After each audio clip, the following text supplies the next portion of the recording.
Do you like stories about fighting back? Or about the amazing strength of people under real-world pressure?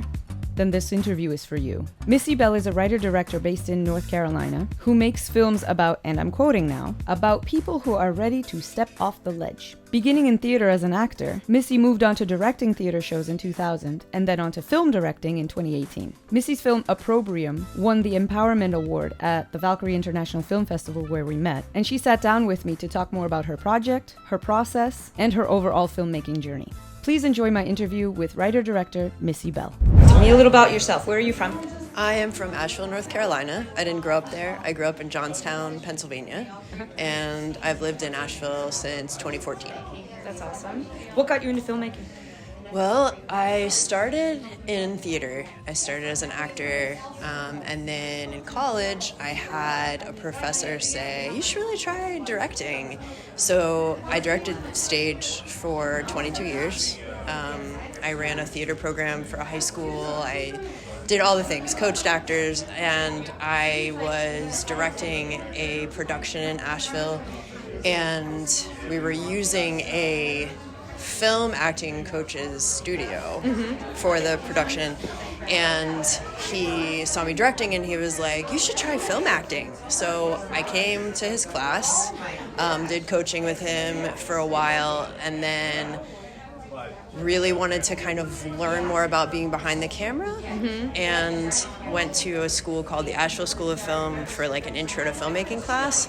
And we had to pitch a project at the end as like our big capstone thing, and my project got chosen to be made into a film, and I got to direct that and realized like, oh, the stage directing translates in these ways. And like I consider him like my mentor now, but the teacher of that class was like, you need to do this, like stop with the stage stuff, like focus on the film stuff. And so that's the story. I made my first film in 2019.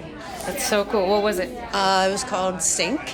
It is a film about a 14-year-old boy whose single mom has bipolar disorder and she stops taking her meds. And so it's about like his decision-making around that situation. What film are you sharing with the Valkyrie Film Festival? That film is called Opprobrium. Okay. I did not write that. A friend of mine, Laura Quaylar, wrote that, and she asked me if I would direct it. And it is about society's sort of vision of beauty. And the story is about a woman who goes on a date, and it goes really well, but then when she gets home and takes her makeup off, she has to face the monster in the mirror of how she sees herself, and kind of like fight that in order to even respond to the man and feel like worthy. So it's about like women aging and how we like... Such a relatable feeling. Yeah. What was the most rewarding and what was the most challenging part of making that kind of story?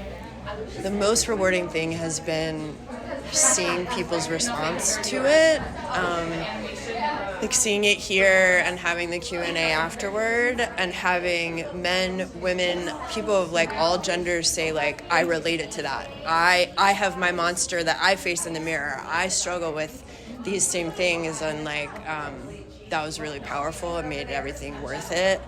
I think the hardest thing was we had a very limited time to shoot it due to budget, as like I think a lot of us understand. So I was trying to like cram all these shots into 12 hours, and the first shot of the day, like we had to schedule it in such a way because of locations that my poor actor, it was his first time on camera. He ended up being amazing, but like the very first shot was like right on his face, like a really important reaction, and so that was difficult, like having those time constraints and having to make decisions I wouldn't normally make. I would rather have like let him warm up a little bit to being on camera before being like, okay, all this pressure, it's mid-close on you. It's all about your face right now. Yeah, I think that the hardest was that time. Yeah.